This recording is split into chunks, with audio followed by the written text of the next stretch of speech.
13 दिसंबर 2006 का वह दिवस, जिस दिन संसद में अनुसूचित जनजाति एवं पारंपरिक वन निवासी अधिनियम पारित हुआ।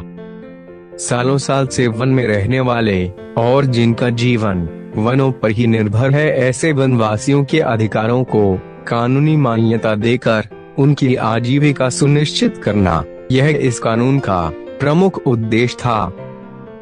जनजाति समाज पर हुए ऐतिहासिक अन्याय को दूर करने की दिशा में एक सराहनीय पहल की दृष्टि से इस कानून की तरफ देखा जा रहा था।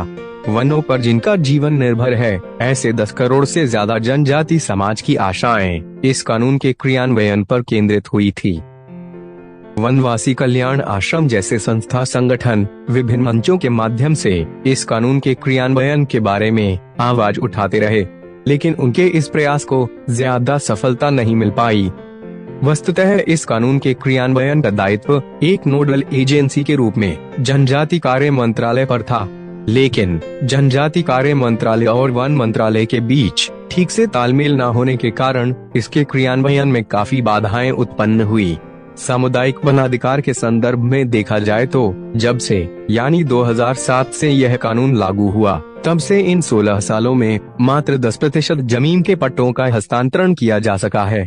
लेकिन इस विषय की गंभीरता को देखते हुए वन मंत्री श्री प्रकाश जावड़ेकर और जनजाति कार्य मंत्री श्री अर्जुन मुंडा ने दोनों मंत्रालयों के बीच तालमेल बिठाने के प्रयास प्रारंभ किए। आज 6 जुलाई 2021 को केंद्रीय वन मंत्रालय और जनजाति कार्य मंत्रालय के बीच हुआ सामंजस्य करार उन्हीं के प्रयासों का एक सफल परिणाम माना जा सकता है। जनजातीय लोगों के लिए वन न केवल एक घर है, बल्कि एक सामुदायिक जीवन का एक सांस्कृतिक और आध्यात्मिक हिस्सा है। जनजातीय समुदाय ने समय के साथ साथ प्रकृति के तरीकों के अनुरूप और संयोजन में जीवन जीने के अपने ढंग को विकसित किया है और प्रकृति के साथ एकमय तारतम्यता सामंजस्यता होकर जीवन जीना सीखा है। इस देश में लोगों ने विचार किया, विमर्श किया और उसके बाद एक जो उनके साथ माना गया कि इनजस्टिस हुआ है, क्योंकि वो जंगल के दावेदार नहीं है, जंगल के रखवाले हैं और रखवाले दावेदार हैं इस दृष्टि से क्योंकि उसमें अपनत्व का भाव है।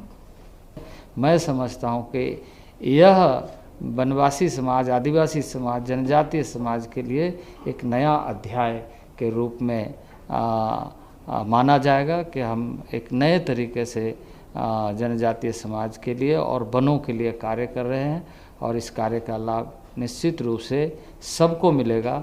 मैं एक साल पहले जिसका उल्लेख किया मुंडा जी ने, हमारी जो अगस्त 2020 में पहली मीटिंग हुई, उसका एक कारण है कि वनवासी कल्याण आश्रम जो आदिवासियों में काम करती है, उनकी ये स्थिति कि उनको कम्युनिटी फॉरेस्ट रिसोर्स मैनेजमेंट के अधिकार है गांव को,